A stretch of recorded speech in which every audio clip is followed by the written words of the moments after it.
नमस्कार। प्रादेशिक समाचार के साथ मैं शीला कुमारी। पहले मुख्य समाचार। केंद्रीय गृह मंत्री अमित शाह ने सहकारिता को देश की सभी पंचायत तक ले जाने के लिए विभिन्न कार्यनीति अपनाने पर दिया बल। केंद्रीय मंत्री अनुराग ठाकुर ने युवा संवाद इंडिया एट 2047 कार्यक्रम में कहा, देश का भविष्य युवाओं की सामूहिक और सहयोगात्मक क्षमताओं पर है निर्भर। सर्वोच्च न्यायालय द्वारा मुख्यमंत्री और उनके करीबियों पर चल रहे शेल कंपनियों में निवेश और खनन पट्टा आवंटन मामले की सुनवाई अब 17 अगस्त को। डीडी नेशनल पर स्वराज भारत की स्वतंत्रता संग्राम की समग्र गाथा सीरियल का प्रसारण 14 अगस्त से हर रविवार रात्रि 9 से 10 बजे तक देख सकेंगे दर्शक। और नई दिल्ली से मानव तस्करी के शिकार 12 बच्चे बच्चियों का कराया गया रेस्क्यू, सभी का घर पर हो रहा पुनर्वास। और अब समाचार विस्तार से। केंद्रीय गृह और सहकारिता मंत्री अमित शाह ने सहकारिता को देश की प्रत्येक पंचायत तक ले जाने के लिए विभिन्न कार्यनीति अपनाने की आवश्यकता पर बल दिया है।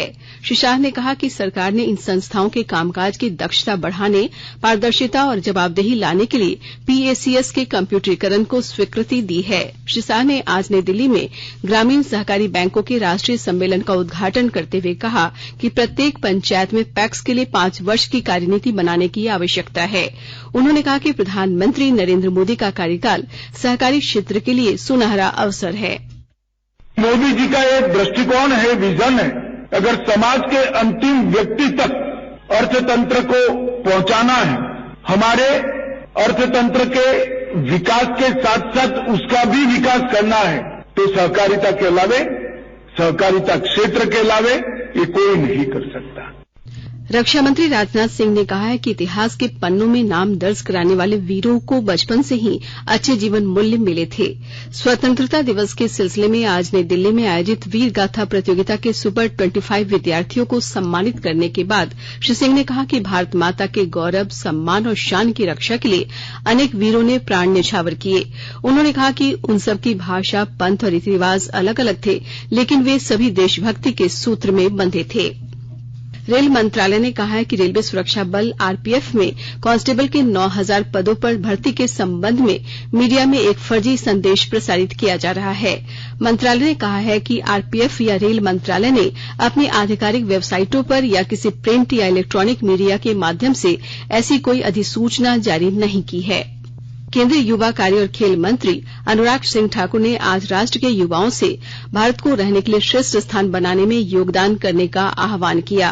आज नई दिल्ली में आकाशवाणी भवन के रंग भवन में युवा संवाद इंडिया एट 2047 कार्यक्रम में श्री ठाकुर ने कहा कि देश का भविष्य युवाओं की रचनात्मक, सामूहिक और सहयोगात्मक क्षमताओं पर निर्भर है। श्री ठाकुर ने युवाओं से स्वतंत्रता आंदोलन के भूले बिसरे नायकों के बारे में सोशल मीडिया मंचों पर जानकारी उपलब्ध कराने का आग्रह किया।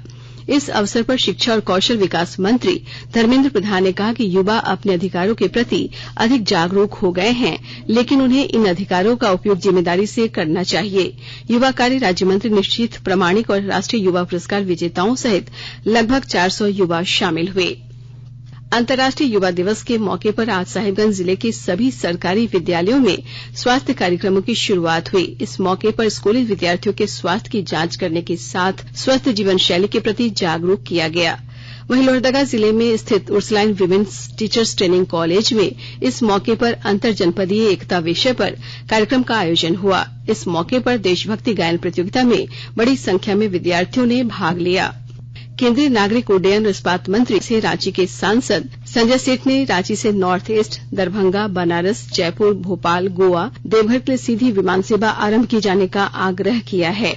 उन्होंने आज श्री सिंधिया से दिल्ली में मुलाकात कर रांची में हवाई यात्री सुविधाओं के बारे में विस्तार से संबंधित आग्रह पत्र सौंपा। उन्होंने कहा कि रांची से साप्ताहिक दुबई, बैंकॉक और थाईलैंड के लिए विमान सेवा शुरू करने की आवश्यकता है। उन्होंने इस्पात मंत्री से रांची में मेकॉन द्वारा निर्मित अंडरपास को शीघ्र चालू करने का आग्रह किया। कोविड टीकाकरण केंद्रों पर आज से बूस्टर डोज के रूप में कोर्बेवैक्स उपलब्ध है। इस टीके की निर्माता कंपनी बायोलॉजिकल ई का कहना है कि उसने केंद्र सरकार को 10 करोड़ वैक्सीन उपलब्ध कराई है। ये टीके आज से कोविन ऐप पर सरकारी और प्राइवेट केंद्रों में बूस्टर डोज के रूप में उपलब्ध रहेंगे। निजी कोविड टीकाकरण केंद्रों पर कोर्बेवैक्स का मूल्य जीएसटी सहित 250 रुपये प्रति डोज रखा गया है। इसका मूल्य कर और प्रशासनिक शुल्कों सहित 400 रुपये प्रति टीका रखा गया है। साहिबगंज के उपायुक्त ने आज अधिकारियों के साथ स्वास्थ्य विभाग द्वारा संचालित योजनाओं की समीक्षा की। उन्होंने कोविड और सामान्य टीकाकरण और परिवार कल्याण योजनाओं की प्रगति तथा मंकी पॉक्स से बचाव को लेकर उठाए जा रहे कदमों की जानकारी ली। आकाशवाणी के ताजा तरीन समाचारों के लिए आप हमारी वेबसाइट newsonair.com पर लॉग ऑन कर सकते हैं। ताजा समाचार Twitter handle @AIR news alerts और Facebook page All India Radio news पर भी उपलब्ध है। आप प्रादेशिक समाचार एकांश के Twitter handle @AIR news _Ranchi और फेसबुक, इंस्टाग्राम पेज तथा YouTube channel AIR news Ranchi पर भी हमारे बुलेटिन सुन सकते हैं। प्रादेशिक समाचार आप आकाशवाणी रांची से सुन रहे हैं और अब पेश है कोरोना से बचाव के कुछ संदेश। कोविड-19 से बचाव और सुरक्षित रहने के 3 उपाय। मास्क लगाएं, 2 गज दूरी है जरूरी, सुरक्षित दूरी रखें, हाथ और मुंह साफ रखें।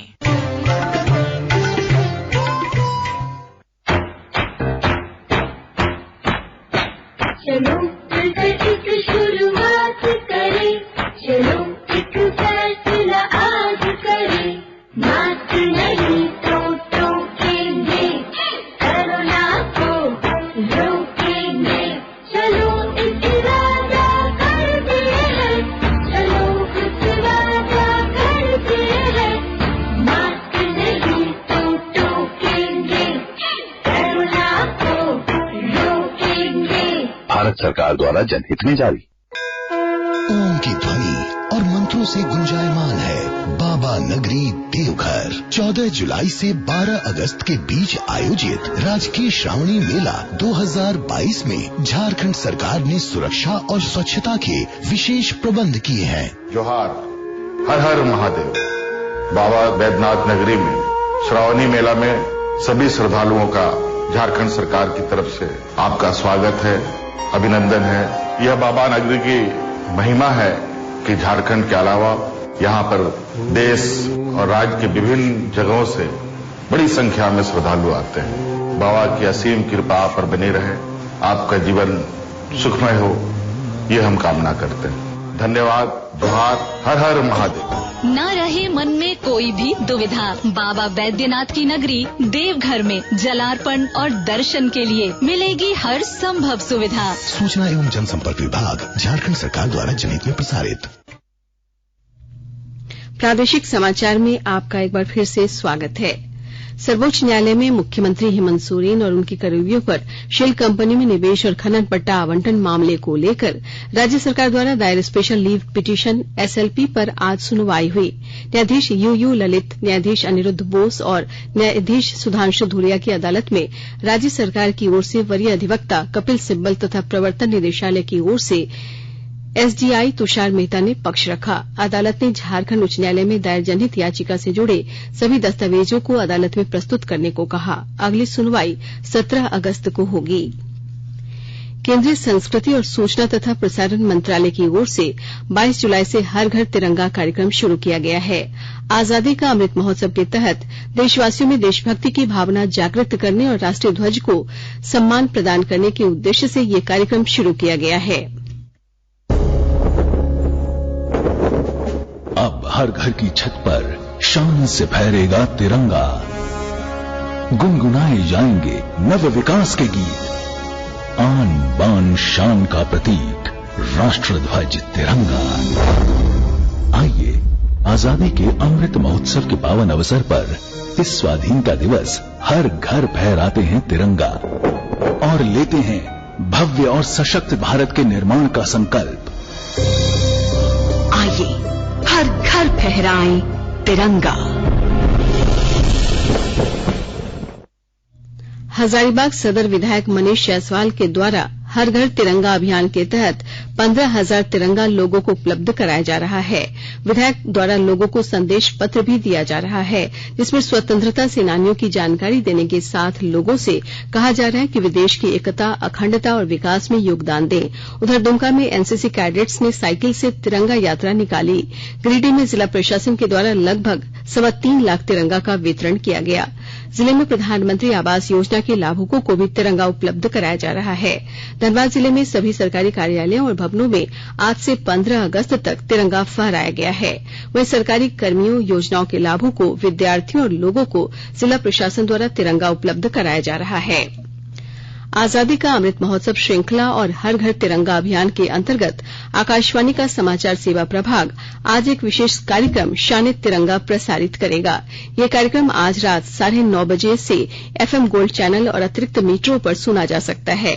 यह कार्यक्रम हमारे YouTube channel news on AIR official पर भी उपलब्ध होगा। डीडी नेशनल पर स्वराज भारत की स्वतंत्रता संग्राम की समग्र गाथा सीरियल का प्रसारण 14 अगस्त से हर रविवार को रात्रि 9 से 10 बजे तक होगा। इस सीरियल का प्रोमो 5 अगस्त को केंद्रीय गृह मंत्री अमित शाह ने लॉन्च किया था। 75 एपिसोड वाले इस सीरियल में स्वतंत्रता संग्राम के अनसुने और भूले बिसरे नायकों और वीरांगनाओं के बलिदानों की सुनी अनसुनी कहानियां दिखाई जाएंगी। इसमें झारखंड के सिधो कान्हू, फूलो झानो और तिलका मांझी जैसे वीर योद्धाओं की कहानियां भी शामिल की गई है। इस सीरियल का तमिल, तेलुगु, कन्नड़, मलयालम, मराठी, गुजराती, उड़िया, बंगला, असमिया जैसी क्षेत्रीय भाषा में प्रसारण होगा। अंग्रेजी में भी इस सीरियल की डबिंग की जा रही है।